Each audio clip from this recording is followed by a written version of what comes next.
Today I got an amazing recommendation for you. যেখানে আপনি গেলে কনফিউজড হয়ে যাবেন কোনটা রেখে কোনটা খাবেন। আর এই এত এত মজার খাবারগুলো ট্রাই করতে আমরা চলে গেলাম উত্তরার newly launch restaurant Ratio Cafe and Bistro. This place is perfect to take tons of pictures with your friends and family. Plus তাদের এখানে অনেক বড় আর সুন্দর একটা স্মোকিং জোনও আছে।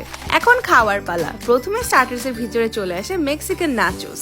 এটা পারফেক্ট ফর গ্রুপ অর্ডারিং। তারপর চলে আসে একটা ওয়ার্ম এবং ভীষণ মজাদার সি ফুড চাউডার। তবে যে আইটেমটা আমাকে সবচেয়ে বেশি অবাক করেছে সেটা হচ্ছে তাদের এখানে সিজার স্যালাড। একদম চিকেনে ভরপুর এবং এত এত মজার স্যালাড আমি আগে কখনো খাইনি। Ratio Cafe and Bistro drinks and coffee collection কিন্তু চমৎকার। যেমন আমরা ট্রাই করেছিলাম তাদের peach ice tea, kiwi slush and peanut butter scotch shake. এখন মেইনস এর পালা। আমরা এক একজন ফ্রেন্ড এক ধরনের খাবার অর্ডার করি। যেমন প্রথমে ছিল একটা মজাদার বিফ লাজানিয়া। আমি অর্ডার করে ফেলি তাদের 200 গ্রামের sirloin steak which was amazing. Creamy mash potato, veggies এবং সবকিছু একসাথে খেতে ভীষণ মজার ছিল। আমার আরেকটা ফ্রেন্ড অর্ডার করেছিল তাদের স্টাফ চিকেন ব্রেস্ট। তবে যে আইটেমটা একদমই মিস করতে পারবেন না সেটা হচ্ছে তাদের লেমন হার্বস চিকেন। এটা যে কি মজা, একবার আপনাদের ট্রাই করতেই হবে। তো আর দেরি কিসের? আপনি যদি উত্তরের আশেপাশে থাকুন এবং এই মজাদার সব খাবার ট্রাই করতে চান তাহলে আপনার ফ্রেন্ডস এন্ড ফ্যামিলি নিয়ে আজই চলে আসুন রেশিও ক্যাফে অ্যান্ড বিস্ট্রোতে।